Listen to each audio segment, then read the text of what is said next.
Prevenir la pérdida de datos es una tarea fundamental en la administración de bases de datos.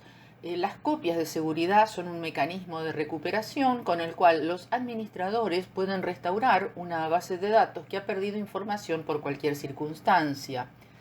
La responsabilidad que conlleva garantizar la confidencialidad y privacidad de la información por parte de las organizaciones es relevante en todo aspecto, por lo que es necesario mitigar los riesgos que provoquen cualquier tipo de ataque, como accesos no autorizados, sustracción de información o pérdida de datos por fallas humanas o del sistema.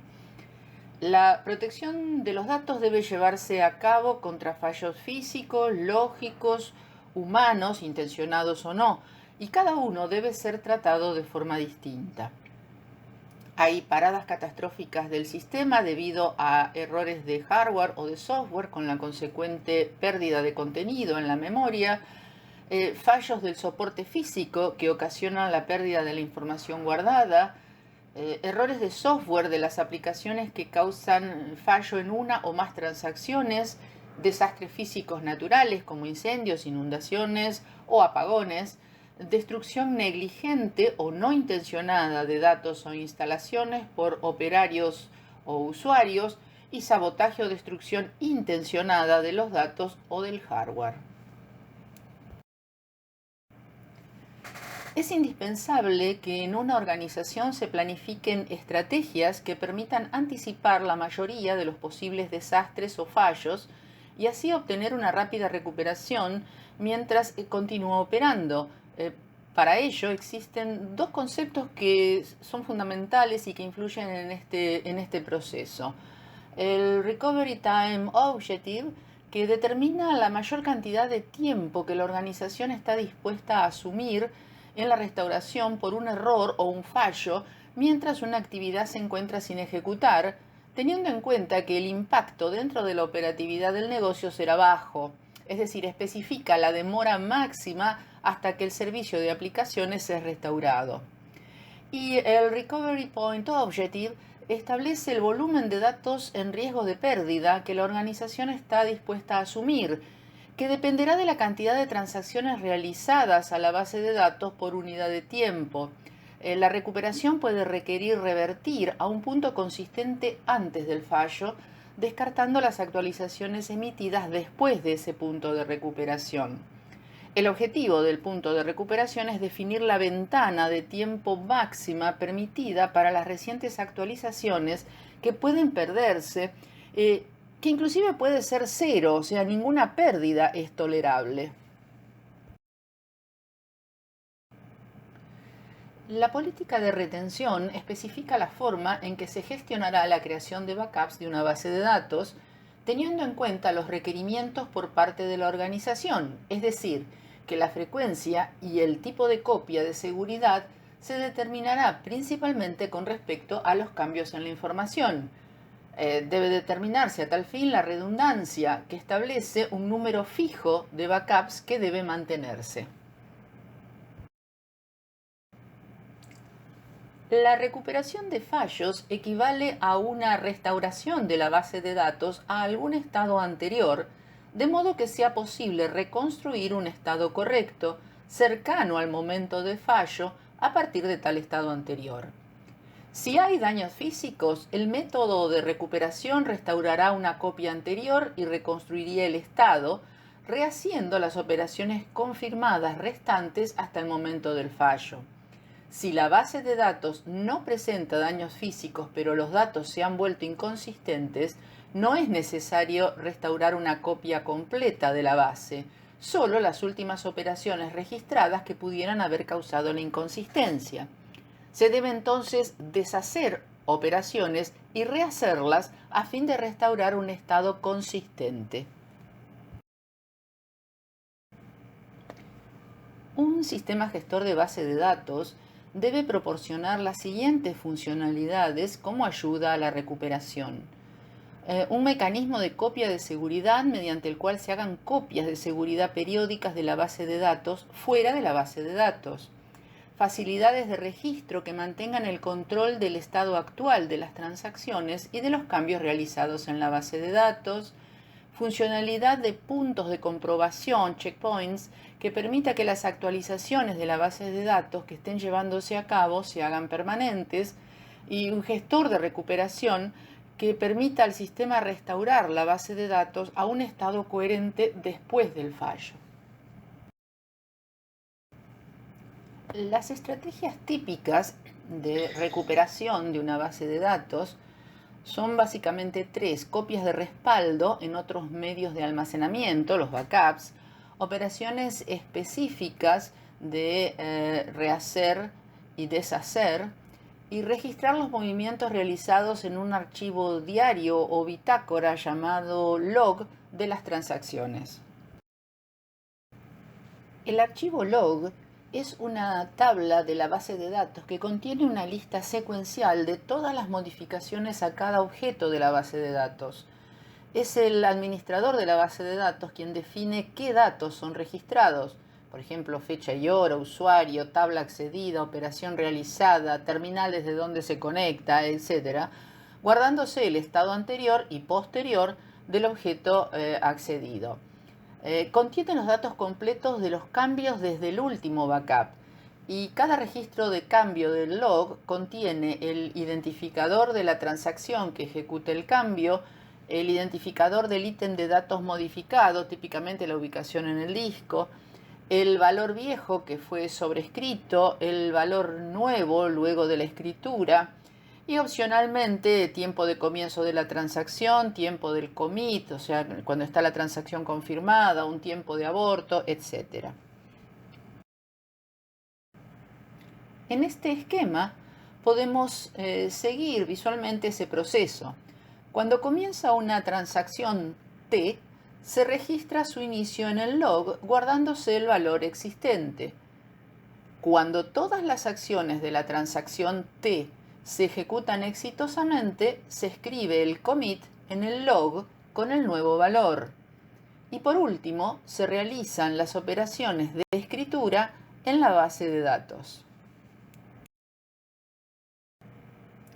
La operación de recuperación usa dos primitivas: rehacer, que rehace la actualización registrada en el log, es decir, escribe el valor nuevo sobre el ítem de datos modificados; y deshacer, que deshace la actualización registrada en el log, es decir, escribe el valor antiguo sobre el ítem de datos modificado. Las técnicas de recuperación son dos. Vía reprocesamiento, la base de datos se retorna a un estado correcto previo conocido y se reprocesan las transacciones ejecutadas hasta el momento del fallo. La otra opción es la recuperación basadas en el contenido del log, y puede adoptar tres estrategias. Por actualización diferida, las transacciones no cambian la base de datos hasta que alcanzan el punto de confirmación, y lo alcanzan cuando el log ha sido actualizado. La estrategia en este caso es no deshacer, rehacer. La actualización inmediata actualiza la base de datos usando el registro de escritura anticipada. Fuerza las escrituras en el log antes de escribir en la base de datos, ejecutando el commit de la transacción después de escribir en el log. La estrategia es deshacer, rehacer.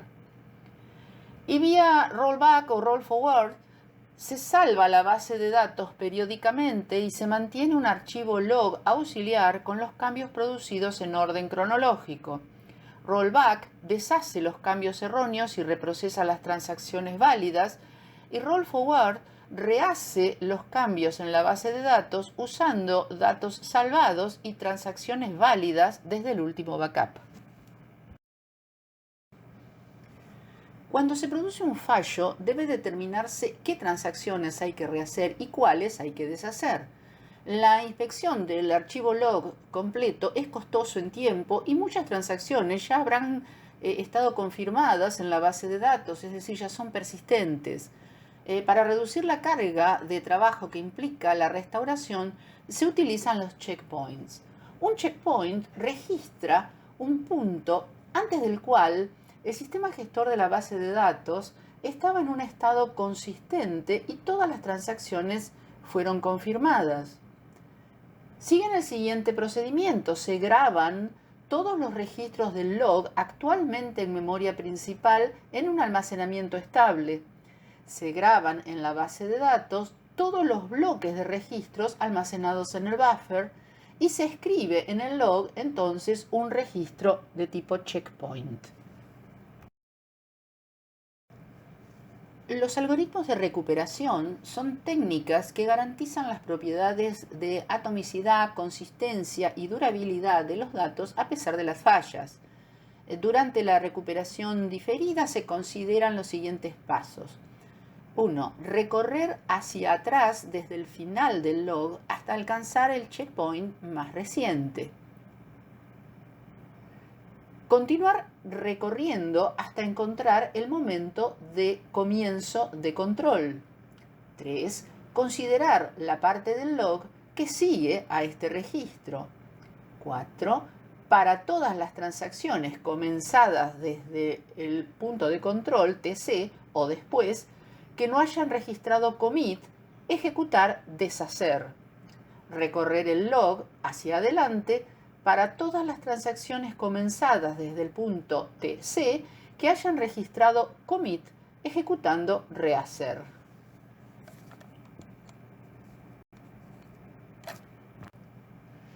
Aquí vemos un esquema de este procedimiento. El punto de control se marcó en TC y la caída del sistema en TF. La transacción T1 ya había confirmado el commit, así como T2 y T3, pero no así T4 y T5. Por lo tanto, T1 puede ignorarse, los cambios ya están registrados mediante el commit en la base de datos antes del momento TC. T2 y T3 deben rehacerse porque llegaron a su punto de confirmación después del inicio del punto de control. T4 y T5 deben deshacerse porque ninguna llegó a confirmarse, no hay cambios asentados en la base de datos.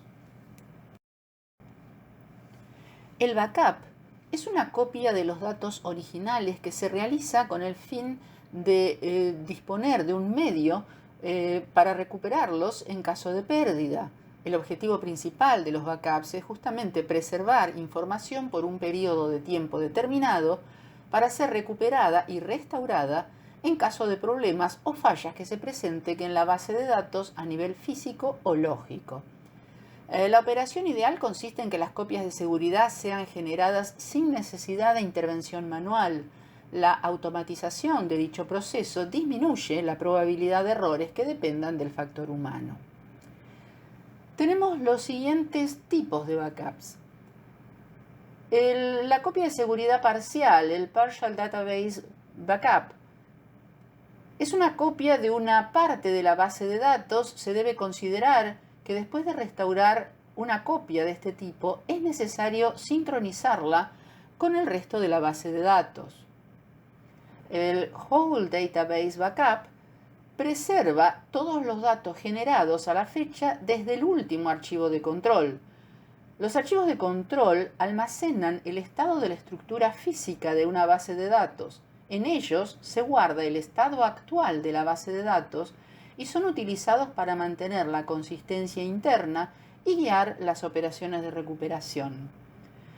Full Backup, que es la copia de seguridad completa, también conocido como Backup nivel 0, es la copia de todos los datos. La opción Whole Database Backup realiza una copia de seguridad de todos los archivos de la base de datos, pero esta copia de seguridad no está catalogada, es decir, no guarda la estructura de directorios, lo que significa que no puede utilizarse como referencia para una copia de seguridad incremental, que la veremos ahora a continuación. La opción Full Backup sí lo hace y es utilizada para el backup incremental. El backup incremental, también conocido como backup de nivel 1, Es una copia de los cambios realizados en la base de datos desde el anterior backup catalogado generado. Se divide en acumulativo, que genera una copia desde el último backup nivel 0 full backup a la fecha, y diferencial, que genera una copia desde el último backup nivel 1 a la fecha. El sistema gestor de la base de datos debe proveer técnicas que permitan a ciertos usuarios tener acceso a porciones específicas de una base de datos sin tener acceso al resto mediante un subsistema de seguridad, autorización de acceso y cifrado de datos. Se trata de un aspecto que tiene que ver con la protección de datos contra accesos no autorizados y para protegerlos de una posible corrupción durante todo su ciclo de vida. El usuario administrador de la base de datos es el responsable de la seguridad global de la base de datos, ya que cuenta con funciones de privilegio para crear cuentas con claves de usuario, conceder privilegios de acceso, revocar o modificar estos privilegios, establecer niveles de seguridad para que las cuentas accedan solo al nivel asignado, o gestionar el archivo de auditoría donde quedan registradas las operaciones que realizan los usuarios. La seguridad es medida según la protección implementada para hacer frente a ataques externos, a fallas de software y hardware y a la manipulación de datos por los usuarios. Ya mencionamos que las medidas de seguridad abarcan seguridad física, como controlar el acceso a los equipos, acceso a lugares donde están instalados terminales, clientes, servidores y bases de datos, horarios donde es permitido realizar las operaciones, etc. Seguridad de usuarios, acceso solo al personal autorizado mediante uso de códigos de acceso y palabras claves, huella digital, reconocimiento de voz, etc. Intentos de logueo fallidos, calidad de las claves, confidencialidad y tiempo de validez, etc. Y la seguridad lógica, discos replicados, control de calidad y desempeño del hardware, encriptación de los datos, registro de las operaciones en el archivo de auditoría, etc.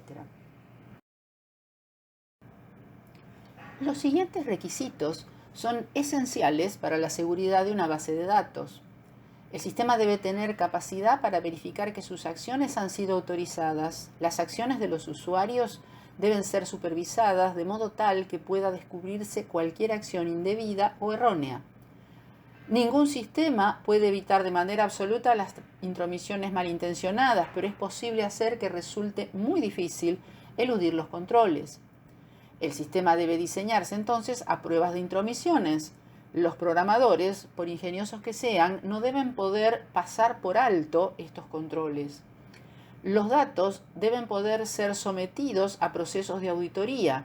La falta de auditoría en los sistemas de computación ha permitido la comisión de grandes delitos. Los datos deben ser reconstruibles porque por muchas precauciones que se tomen siempre ocurren accidentes, y la base de datos debe ser protegida contra incendio, robo, agresión y otras formas de destrucción. Veamos ahora algunos conceptos relevantes a la seguridad de base de datos. Encriptación es un procedimiento que utiliza un algoritmo de cifrado con cierta clave, llamada clave de cifrado, para transformar un mensaje sin atender a su estructura lingüística o significado, de tal forma que sea incomprensible, o al menos difícil de comprender, a toda persona que no tenga la clave de descifrado del algoritmo. En esquemas de clave simétrica, las claves de cifrado y descifrado son las mismas. Las partes comunicantes deben tener la misma clave para lograr una comunicación segura. En los esquemas de cifrado asimétrico o de clave pública, la clave de cifrado se publica para que cualquiera pueda usar y cifrar mensajes. Sin embargo, solo la parte receptora tiene acceso a la clave de descifrado que permite leer los mensajes. Presenta dos ventajas principales: suprime el problema de transmisión segura de la clave y permite la firma electrónica. Hackeo, vulnerabilidad o intrusión refiere a ataques posibles desde el exterior mediante virus, que es un trozo de código que se adosa a un programa legítimo, contaminándolo. Cuando un programa contaminado se ejecuta, ejecutará también el código del virus, lo que permitirá nuevas reproducciones, además de alguna acción que puede ir desde un simple mensaje inocuo y molesto hasta la destrucción de los archivos. El troyano es un programa aparentemente útil que contiene un trozo de código que al ejecutarlo le brinda a un atacante acceso remoto al equipo infectado. La puerta trasera es un punto de entrada secreto dejado por los implementadores del sistema para saltarse los procedimientos normales de seguridad. Y phishing deja corriendo en una terminal un programa que pide login y luego password para engañar a los usuarios de modo que estos revelen su clave. Un firewall es un elemento basado en hardware, software o una combinación de ambos que controla el flujo de datos que entra y sale de una red. Intenta impedir la diseminación de daño a través suyo. Con el firewall podemos definir tamaños de paquetes, IPs con las que se permite comunicación, deshabilitación de envíos o recogida de paquetes para determinados puertos. Por ejemplo, si una terminal de red intenta enviar un paquete a una dirección IP no autorizada, el firewall rechazará este envío, impidiendo realizar esta transmisión. Un proxy es un sistema de software que controla el flujo de datos solo hacia el exterior. La seguridad en Internet se basa en el uso de protocolos. SSL, Secure Sockets Layer, traducido al español significa capa de conexiones seguras, es un protocolo que hace uso de certificados digitales para establecer comunicaciones seguras a través de Internet. Recientemente ha sido sustituido por TLS, Transport Layer Security, que está basado en SSL y son totalmente compatibles. HTTPS es una combinación del protocolo HTTP usado en cada transacción web con el protocolo SSL-TLS usado para establecer comunicaciones cifradas en sitios web. Prácticamente todos los principales servicios de Internet cifran sus datos, desde Gmail hasta Facebook o Twitter, incluyendo sistemas operativos como Android. En este diagrama podemos ver la secuencia de pasos del algoritmo HTTPS en Facebook. En el punto 1, cuando el navegador hace una petición al sitio seguro de Facebook, este envía un mensaje donde indica que quiere establecer una conexión segura y envía datos sobre la versión del protocolo SSL-TLS y otros parámetros necesarios para la conexión. En base a esta información enviada por el navegador, el servidor web de Facebook responde con un mensaje informando que está de acuerdo en establecer la conexión segura con los datos SSL y TLS proporcionados. Una vez que ambos conocen los parámetros de conexión, el sitio de Facebook presenta su certificado digital al navegador web para identificarse como un sitio confiable. Una vez que el navegador tiene el certificado del sitio web de Facebook, realiza algunas verificaciones antes de confiar en el sitio. Por ejemplo, integridad del certificado. Verifica que el certificado se encuentre íntegro. Esto lo hace descifrando la firma digital incluida en él mediante la llave pública y comparándola con una firma del certificado generada en ese momento. Si ambas son iguales, entonces el certificado es válido. La vigencia del certificado. Revisa el periodo de validez del certificado, es decir, la fecha de emisión y la fecha de expiración que están incluidos en él.